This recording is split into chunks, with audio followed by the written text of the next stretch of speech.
President Kenyatta and the First Lady and the Deputy President, accompanied by a host of passengers aboard Madaraka Express, which will shortly be leaving the Mariakani train station. And it certainly is a good day for the President. We've seen him quite upbeat, something we haven't seen in a while actually, in very good spirits. And there we have, I believe, the train leaving the station. We saw earlier 2 female local pilots being at the very helm of this piece of engineering that is expected in Nairobi in the course of the day. It's supposed to be a 4-hour ride.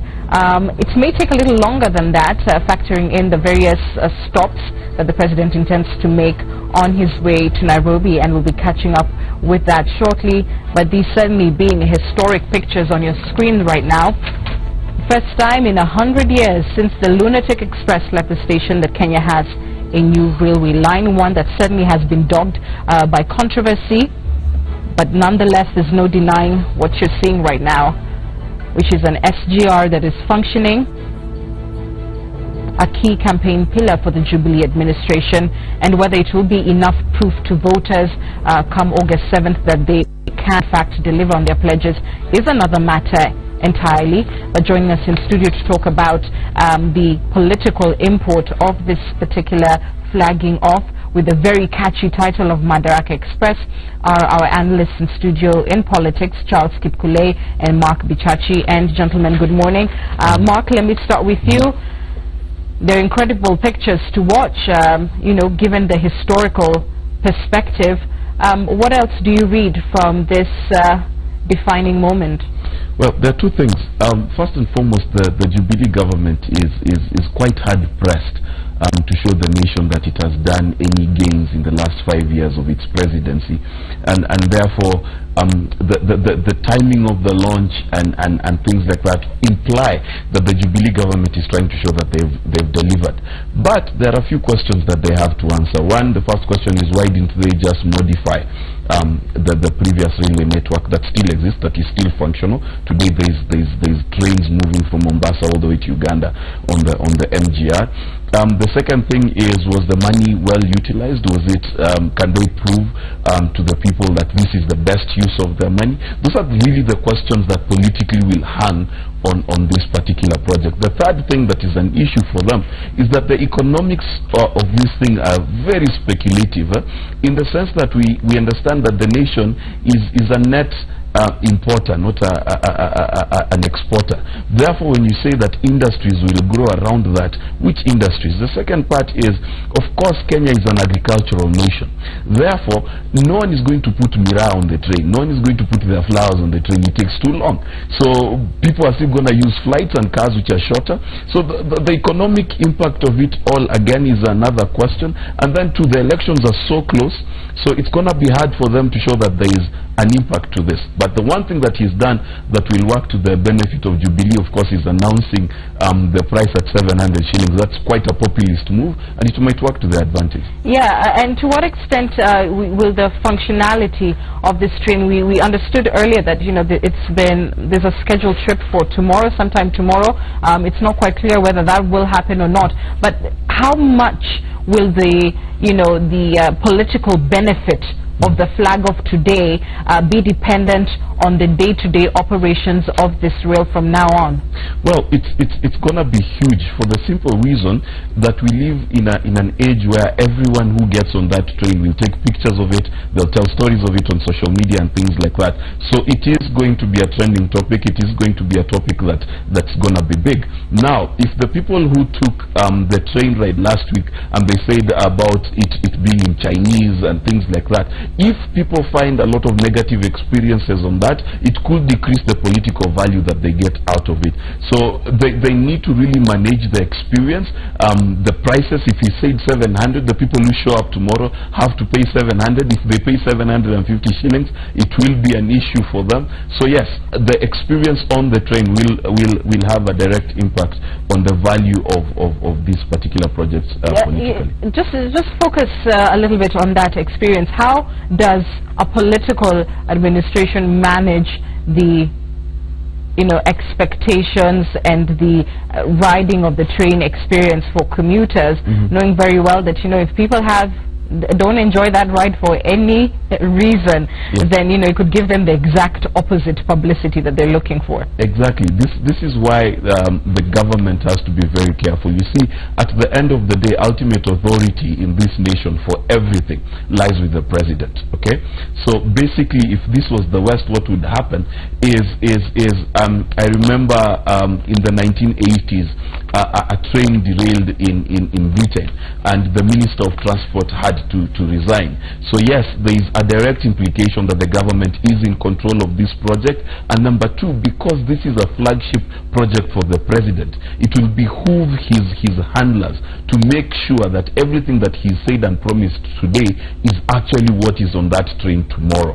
It is not only politically expedient, but it will make for a better platform for the president to campaign on moving forward. Charles, your thoughts about today?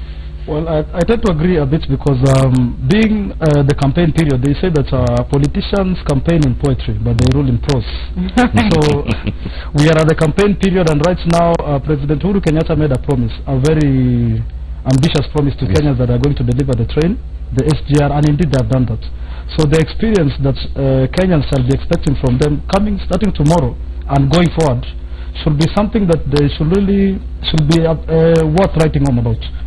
So what the president should do is to make sure that the administration and maybe the Ministry of Transport and whoever is directly responsible should really put their foot on the ground and make sure that they deliver quality and make sure that Kenyans really have a good story to tell about it, because the fate of the president will largely hinge on the success of the project, which shall not end today, but shall really gain traction starting today, going forward up to the elections day. Yeah, and Charles, it's the nuisances that really bring down mega projects like this. It's the pickpocket in the train. It is the nagging hostess. It's the unnecessary delays. It could be the economic sabotage that we've even heard the president refer to today, and saying that is a capital offense, and he will not have any problem signing the death penalty on that. What do you think about the administration's approach in saying that, look, this is about the nation's economic viability, and any kind of sabotage here is a capital offense?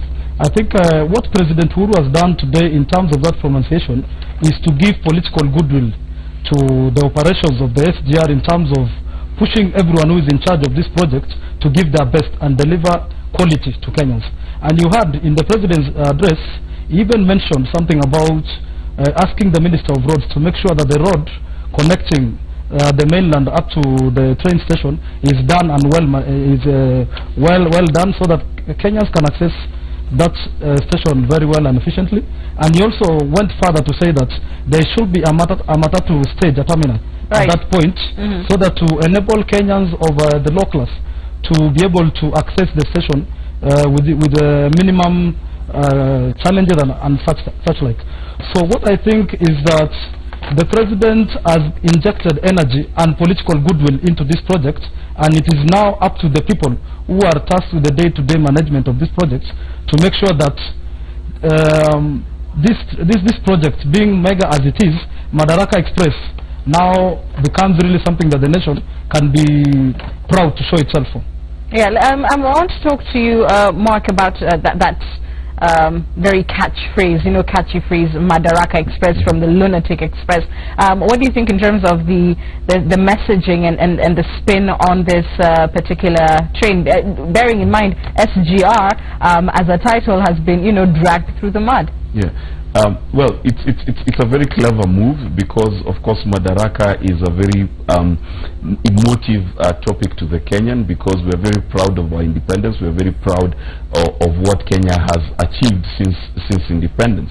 Now, the term Madaraka Express could also be dangerous for them, especially if, as you said, if you have pickpockets on it, if it's not safe and things like that. Because one of the things that we need to understand is the average Kenyan does not travel from Mombasa to Nairobi every day. Okay, so you're talking about a middle-class person who's got a bit of expectation. This is someone who goes to Java for his coffee versus the Kibanda where you have to, you know, that coffee where you have to spit out. So are they going to be able to maintain that standard? But also, I think the president is setting himself up for a bit of failure, in the sense that he has no powers to declare any crime a capital offense or not. That's dictated by the Penal Code of Kenya, and destruction of public property is usually a misdemeanor crime. It's not going to be escalated all the way to the level of being a capital offense, because now you have to ask yourself a question. One person has stolen a piece of metal out of a railway line. That's an offense. Someone else has stolen 30 billion shillings, 10 billion shillings, 800 million shillings, and they're still alive. I don't see the political advantage of saying that. Really. Charles, what do you think about it being an economic sabotage, and therefore, should get the full brunt of it? I think what the president, I tend to look at it in terms of the greater picture. The president was not entirely talking about the minor misdemeanors that may be happening around the trains operations, the pickpockets and such things. What the president was essentially trying to tell Kenyans was that he is uncompromising on corruption. That is my take. And in terms of that, he only had to put it in a way that will suit the occasion, and that was the SGR function. So my take is that, well, the president just wanted to project an image of somebody who is willing and ready to step on the gas when it's necessary, especially in terms of being uncompromising where projects as major and as important to him as the SDR is.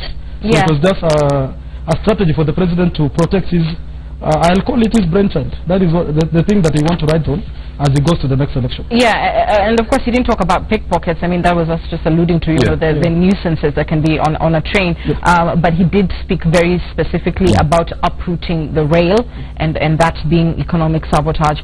Let's move on to the benefits of this train on the local population, especially given the fact that its terminal is in Mombasa, which is not a Jubilee county, and certainly an area that needed opening up in terms of transport, in order to even make the viability of the modernization of the port commercially realized.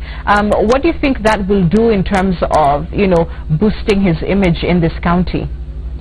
Well, I think the Mombasa County is known as the gateway to Kenya. And as you have rightly put it, in terms of the political inclination of Mombasa at the moment and the cost, to a large extent, it is leaning towards opposition. So the advantage that this SGR project gives to the president is that it gives him an entry point, and a very strong entry point to speak to the locals and tell them, hey, here I've come to you and I've addressed a major challenge that you have been experiencing.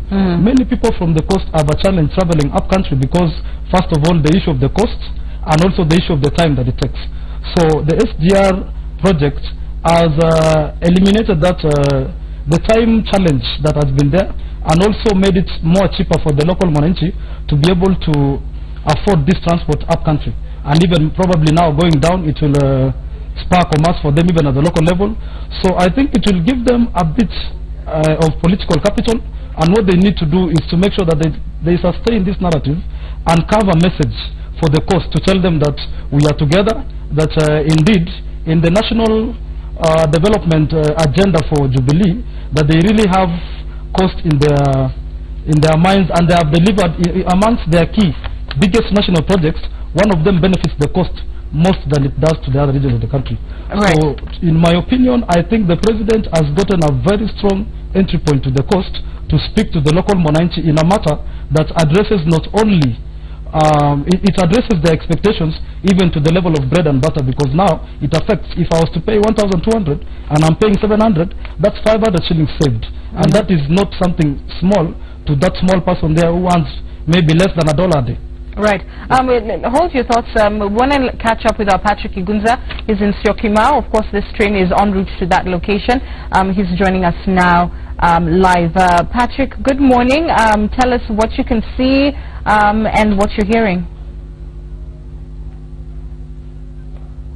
Thank you very much indeed. And as you rightly put it, I am at Syokimau. This is indeed the Nairobi terminus. It's here where all trains coming from Mombasa will be terminating in the meantime, be they cargo trains or passenger trains. As you can see behind me, it's all systems go. Everyone is waiting for that maiden train that has made its way from Mombasa not so long ago, ferrying, of course, His Excellency the President alongside other dignitaries, including top government officials from China as well as the Kenyan government. It is a moment that everyone has been waiting for. Remember, this is a project that has been touted as the country's biggest, as well as that which will revolutionize railway transport, not only in Kenya but in the region. The SGR project in its current state will only enable goods moving from the port city of Mombasa to terminate in Nairobi, and this is because we've just concluded the first phase of this project.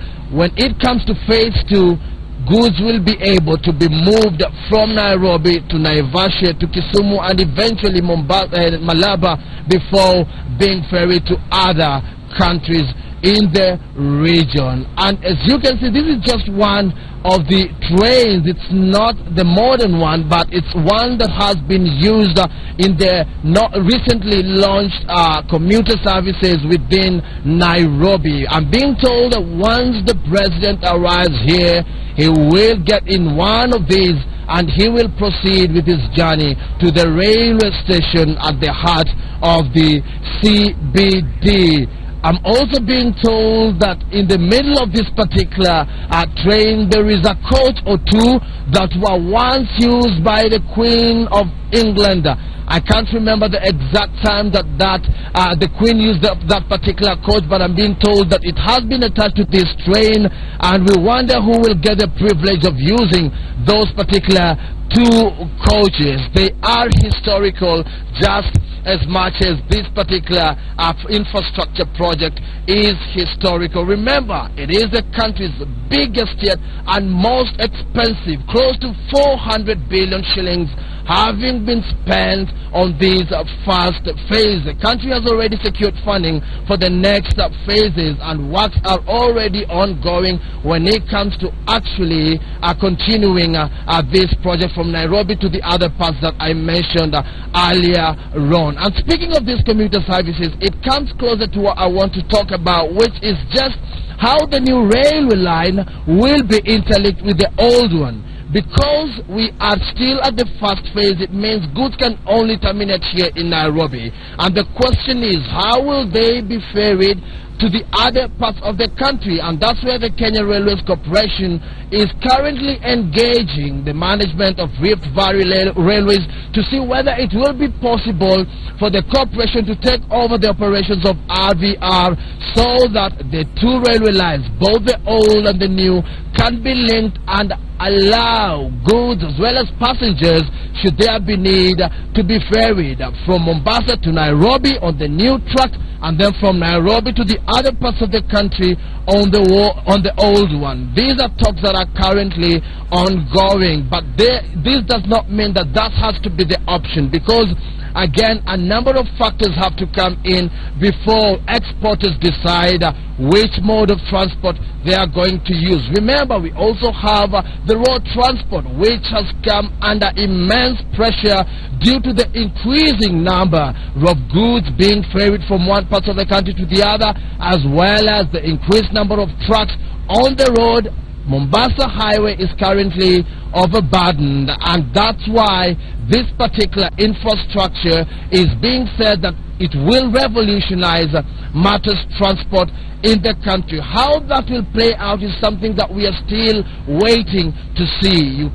It's logical that when a situation, when something makes a situation better off for one party, it can make it worse off for the other party. And so, as we celebrate the launch of this particular railway infrastructure, there are those that might be worried because of the same, and these are people whose business actually solely relies on road. These are the truckers and the haulers who actually use heavy trucks to transport goods from one part of the country to the other. But that is something that we will just wait to see how market forces will play and how people will adjust their businesses and business models to ensure they remain afloat or profitable. In the meantime, we will pitch camp here to wait for His Excellency to come on that maiden ride, and we see how it will be received here at the Nairobi terminus. But here, everything is awesome. We are ready to see how things will unfold soon after the arrival of that train from Mombasa. In the meantime, and I hand it over back to you.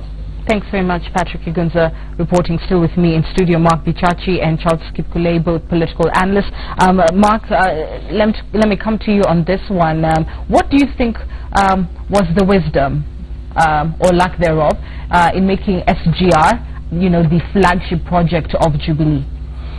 Well, it's a combination of things. First of all, SGR was something that was inherited from the Kibaki government that they chose to pursue. Secondly, it was an easy thing because they already had the money from the Chinese, and the Chinese were already willing to build it.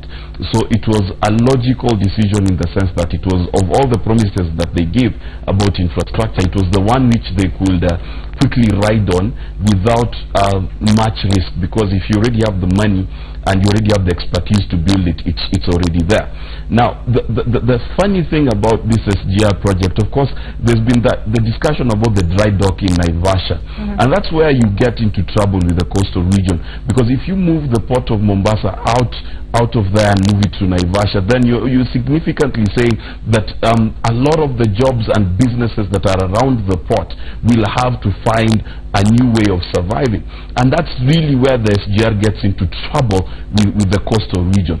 So there's the benefit for them in the sense that, especially for the price of commuter travel, if they can hold to that 700 shillings at least until election day, because I think after that they might want to increase it because they have a huge bill to pay. The fact of the matter is, if they can hold it till then the advantage they have is how much it costs to get from Nairobi to Mombasa and vice versa, and of course the reduced cost. But if they continue to push the issue of the dry dock now, then they're playing into Joho's advantage. Okay, if they can push the conversation and pose that conversation until after the election, then maybe they can take advantage of this and actually have inroads inside Mombasa. Because if you touch the port of Mombasa, you've touched the heart of the economy of the Mombasa people, and every person in Mombasa knows someone who has a job or has an advantage somewhere to do with the port. So moving it is what is the Achilles heel on this particular project. Yeah, and that's where you get into the crosshairs of politics and development, because at the end of the day, what is most advantageous to the country, and it might not be to just have one port. Yes. But being that as it may, since you brought up the Mombasa governor, he remains embattled even today, having been barred from attending the launch of this SGR. And of course, such an absence would be conspicuous. It's happening, in his county. We also saw the very conspicuous absence of the opposition leader, and by and large, in many state events, you will see him there regardless. But this one, certainly, it was given a wide berth, and one would not have expected anything less. But let's start with Joho. To what extent do today's events, build his repertoire, if you like, of defender of Mombasa against a villain type administration? This is a very interesting question, because it's a question of who's the bigger man. Now, unfortunately, when a child is insulting an older man, it is not the child that everyone is shocked at. It's the behavior of the older man. So if the older man then begins to behave in kind, then people will think, what's wrong with this person? Now, I think the president is playing into Joho's plan, because you see, what was it? I think they were called kleptomaniacs who said, "Nikutukane ndio ujulikane." You understand? So basically what is happening is the president is allowing himself to be seen to be in contest with a governor. That is advantage Joho all the time. Why? Because people look at him as the only governor who's able to stand against the president. And for as long as the president keeps playing that game, it's always going to be advantage Joho. If I was to advise the president, be the bigger man. Okay, treat him like a pertinent child, treat him like a child who's misbehaving. Then you win the confidence of the public. But for as long as he keeps seeming like he has a personal grudge against Joho, then Joho has the advantage on this one, and it puts him firmly as a person who is now a national figure. We've seen him do rallies in Nyanza and across the country. Why? Because the people who are anti-Jubilee see him now as a national figure. And so for Joho, he has nothing to lose, because he has the support of the coast. That's his only electorate. He's not trying to impress anyone in Jubilee strongholds. So advantage Joho. Yeah, but what would you have done? What would you have advised to the extent that we've had the governor saying that he was going to interrupt, or disrupt rather, the launch of this project, and it being such, you know, a big day, an important day for the president? Would it have been better to let him come and deny him, you know, audience, you know, not allow him to speak, or let him speak and, you know, you can imagine do whatever show that would constitute that disruption that he had promised, and then later have headlines, you know, talking about those ugly scenes rather than the launch of a project? How do you balance it out? Well, you know, the most interesting thing is, number one, you already know what Joho is going to do, okay? So you can imagine he comes and does this fantastic speech, and he has people heckling and things like that. All the president needs to stand up and say is two things. He says, under the new constitution, Joho, you have a right to say what you've said, and I respect your right. Then the second part he says is this, that I am the president of those who support this railway and those who don't support it. It is my job as president to make sure, even if you don't support me, this thing, I will make it turn out for your good. Then the president comes out looking nationalistic, looking reconciliatory, because one of the definitions of the president of Kenya is he must be a uniting figure. So he cannot be seen to be running away from those people who are his detractors. He needs to be able to be the person who's reaching across the divide and saying, listen, you have a right to complain, but what I have done is for the best of Kenya. We may not be on the same side politically, but I'm on your side to make sure that this development is good for you too. Then he just neutralizes everything that Joe has done. What he did in the past that was a mistake was he got into this place where he was in a shouting competition with Joe. He should never have done that. He should have stayed magnanimous. He should have extended grace and towards Joe, and that would have given him a higher platform, and that's what he needs to do. Yeah, or played the Domo soundtrack, right? Yes.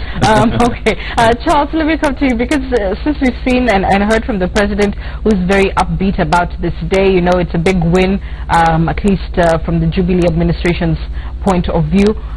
If you were advising the opposition today, what would your advice be? Lay low, this one's gone? Well, I want to say that the SGR is a national project.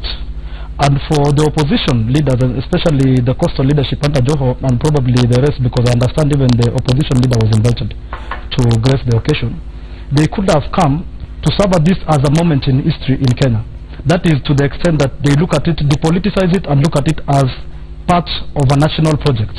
But now the challenge with that will be that by coming, they'll be validating and giving credence to a Uhuru Kenyatta project. And we are in an election cycle, so there is sense in them, there is political, strategic political sense in them not coming, because they will have been seen as validating Uhuru Kenyatta's development record and saying, yes, the president has done something here. But in the wider scope of things, I think if you want to have a discussion about nationalism and talking about Kenyans, this is the SGR will last hundreds of years. It will last beyond every generation that is alive today. And so, in the annals of history, they could have taken their place as people who stood as Kenyans in terms of the launch of a national project. That aside, I think I want to say something about the relationship between President Kenyatta and Governor Joho of Mombasa. When you look at their relationship, I think they have gone to that level where it is beyond beyond any repair. It's like Julius Caesar when he crossed the Rubicon and he said, now we only march forward to Rome. So for Governor Joho, the only thing that remains for him is to march forward. He has come to Rome, no less. Yeah, he has to go forward. He's taking no prisoners, and he has decided that is the strategy that he's going to use. Because if he came there today, there will have been two things. As I said earlier, he will have been seen as validating the Uhuru project. But importantly, he had an opportunity of coming and pleading the case of the coastal people before the presidency and to a national what do you call it? To a national audience and even internationally. So when you look at the presidency, I think the handlers realize that if Joho comes here today, he's not going to be soft on him. He's going to the gloves are off. He's going to go for the jugular. And when you saw that today in the morning, the Chinese Prime Minister sent a message of goodwill to Kenya. So this is not only a national project, or the event today is not only a national event, it is an international event. So if it was mad or characterized by other sideshows, which of course will have taken a lot of media space and will have now distracted attention from the main thing, which was the launch of Madaraka Express, then really I think the president was well advised in terms of not allowing Joho to come in, because he would not have been kind to him, but in terms of the greater national picture, thinking beyond the politics and thinking in terms of the nationalist perspective, it will have been good for all of our leaders to come and say that, hey, this is a national project that will outlive all of us, so we give our nod to it, and we hope that it's going to serve Kenyans and deliver goodies to Kenyans and help to transform their lives for the better. If you would just look into your magic lenses for a while, Mark, do you see going forward SGR being the defining project of this administration? The challenge with the SGR is that its biggest benefit to the economy is the transportation of cargo. Now, cargo in any political debate, it's not that interesting. What would really be magical is if they could get a lot of people using them and having direct impact on how transportation is done. If it can instantly improve security on the roads in terms of reduce the number of accidents. Like if they can come up with a report and say in April of 2017 we had this many accidents, and by June we had half the number of accidents, then you would have something to talk about. This, as far as I'm concerned, as a political gimmick, is a long shot. Because again, it is not something I use every day. You know, if you built the train system in Nairobi and then reduced the traffic in Nairobi by half, then you'd have something to talk about, because we use that traffic every day. It's very few people. But you're speaking from a Nairobi point of view. Yeah, but that's what I mean, because. But for the hinterlands, it will be a daily thing. Not really, because listen, if it's gonna take me 5 hours, at least that's non-stop. It's 4.5 hours non-stop from Mombasa to Nairobi. It means it's not something I'm using every day. If you want to impact an election quickly, then touch on the things that people use every day. That's why we talk about bread and butter issues. Right. So if you can touch on something that they use every day, then that makes sense. The impact of SGR, even for the people who say the stops and things like that, the businesses will take time to pick up, because I'm on the train, I'm going to stop at a certain place. I don't know what you're selling. I've never tested your food before. There's no review. So the business is going to take a while to come into place, and we've got 60 something days to the election. So I don't think it's gonna be an impact. What it's gonna do for Jubilee, however, is it's gonna give them something to say that we've done this, because as far as their infrastructure promises go in their manifesto, they've done very little as far as infrastructure is concerned. This is the only big project they have. They don't have their stadiums, they don't have their super highways, they don't have all these things. What they have is the SGR. So I suspect they'll try to drum it up as much as possible, but the impact is going to be interesting because you pass through coastland, you pass through Cumberland, and then you come to Nairobi. So it's really not also playing into their strongholds, and whatever benefits there are more long-term benefits than instant benefits. So yeah, I don't think it's going to be that big a deal. Perhaps the jury is out in terms of, you know, do you take a 4.5-hour trip twice a day? And for those who have some degree of international experience, then you will know that very well happens, you know, depending on what time, how early you can leave, how late you can go. People work, you know, across cities, across countries, and go back. So maybe that is something that with time may be adopted. We'll wait and see. The jury is still out on it. Charles, your own thoughts on that? As you know, having SGR as whether it will have the longevity as the major, the defining project, if you like, of this administration. Well, I think I want to differ with my friend and agree that this SGR is a national project. Kenyans, there is no Kenyan anywhere who does not know what the SGR is. It is a national project, and Ruto promised this and they have delivered.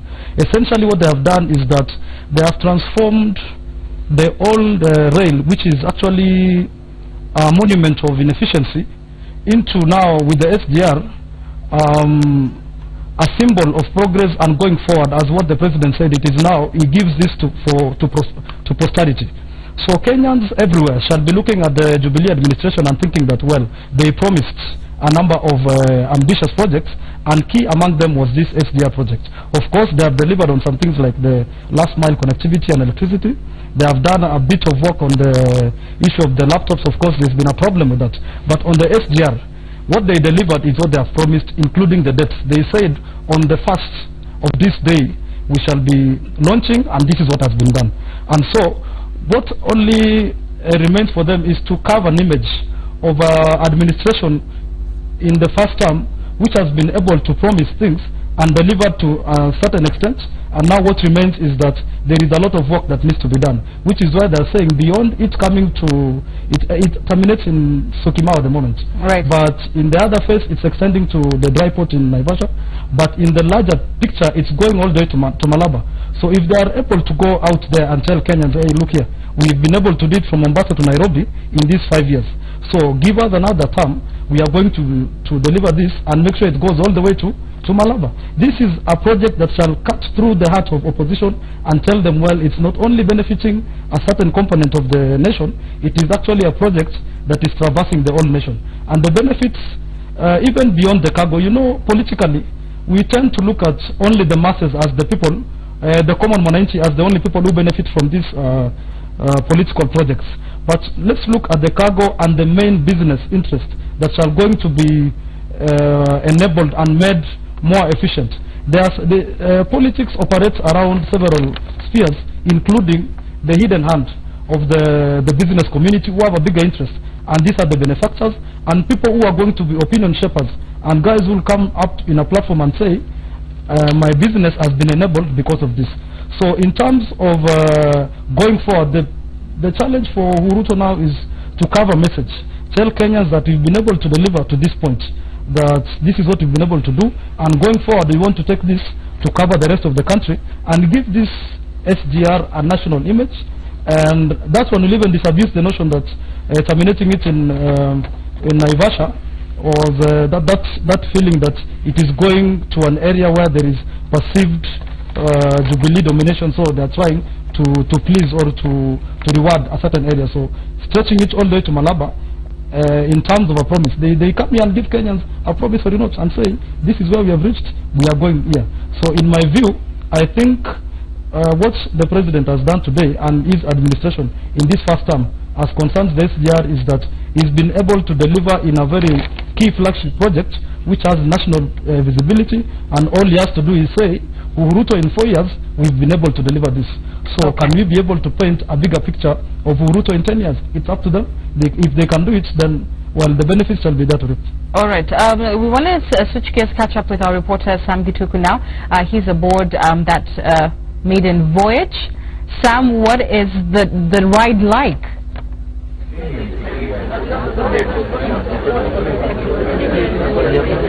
Very smooth. Very smooth, and you just moved from Mombasa terminal up to Mariakani at a distance of about 20 kilometers within a very short time. And so currently there is a stopover. President Uhuru Kenyatta is addressing some of the residents who have come to the station to witness this first ride. Okay, maybe I could call it second ride, but in terms of what this is, it is the first, but it is the second train, because the first one has already left Mariakani station and proceeded on up the stream. But in terms of the experience, I must say that it's what you may not have expected, because from inside, and if you look outside, you're not able to see that movement. But we have been doing about 100 kilometers per hour. That is on average. Of course, at some distances having to go up. We are told that it can go up to 120. But bearing in mind that between Mombasa and Mariakani is just about 20 kilometers, they may not have to do the maximum speed because they need to stop while they reach Mariakani. But this particular coach, this is coach number 3, where we have different personalities here from members of the press. We have also security persons and also people that enrolled in security matters, for instance, the police band getting to ride in this. And there has also been another experience that you may not have experienced when you travel by road. That is, once you're here, you are being served with what you may want in terms of alleviating your hunger, bearing in mind that it has been a very long night preparing for this particular moment. So we've been seeing several of the persons here being served with an assortment of delicacies of snacks that they may want to use. But in terms of what this Mariakani station means, it's just next to some forest around here, and we understand that it is the start of the tourism zone, where after here then you go into the other areas that have to do the Tsavo National Park. So the Kenya Tourism Board has also been billing these particular stations as some that are crucial in ensuring that people are able to access the tourism sector. We'll be trying to talk to some of the passengers, but most of them here are from the security department and also from the presidential press service, that is the presidential PSU, that is, so they may not want to talk to us. But let's try from this other side if we can talk to anyone. They're also not willing to talk to us.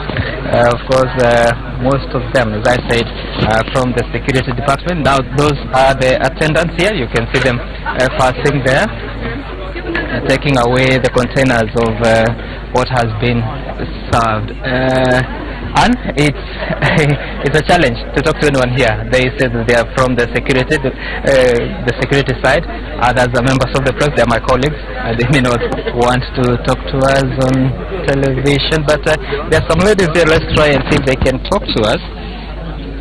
Just a moment so that we can talk to her here.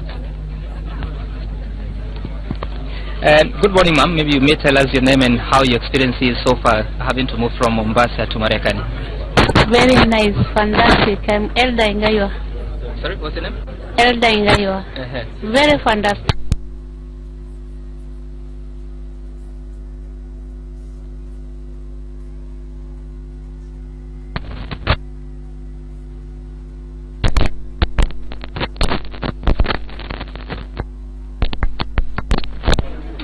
And we seem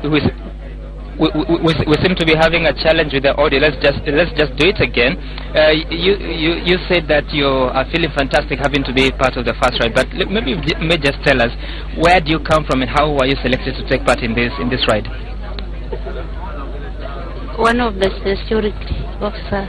Okay. Yeah. You're one of the security officers. Yeah. From presidential escort. Okay. All right. That's a lady from the presidential escort, part of the security. Maybe we speak to her friend who is also here. Tell us your name and how your experience is so far. Okay, my name is Damaris. Yeah, I've enjoyed the train. Yeah. Is this something you've been looking forward to? This is my first time since I was born. So, for me, a great deal. Let's just get that clear. Since you're born, you have never been aboard a train? Yeah, this is my first time. Okay. Yeah. All right, thank you so much. Welcome. All right, Anne, as you have heard, it is the very first time for her to be aboard a train. Let's see if we can talk to anyone else. Unfortunately, the people that I can see here come from my area, my professional area. Let's see if we can talk to one of them. Hello, Sam, we talk to you? You're live on Citizen TV. Maybe you may tell us your name and tell us how your experience is so far, having to move from Mombasa to Marekani. I'm Cheriot. It's so nice, and I believe it will be the time taken will be shorter than normal. So I believe it will be a very interesting journey for me. How do you find the speed? Second? How do you find the speed? It is moderate speed so far. I don't know as the journey progresses whether it's going to increase, but so far it's moderate speed. Yes. Right. Okay. And as you have heard from him, he says that the speed so far is moderate, and he hopes that it will increase. As I said, the reason why it has been an average of 100 kilometers per hour is because this is the very fast station, so you may not be speeding because you need to stop. But from here, this is just 20 kilometers that you have done, but you have to do a total of 472 kilometers for us to reach Nairobi. So there will be several stopovers along the way, and that is what we'll be looking out for, to see how the people who are at those locations, how they receive the president. We'll try to see if we can get an opportunity to even get pictures from the ground. But if we are not able to, then we might have to concentrate on what we can earn. Thank you for that. Just before we let you go, we were very excited earlier, at least I was, to see two female local pilots who are steering this maiden voyage. Do you have information about them?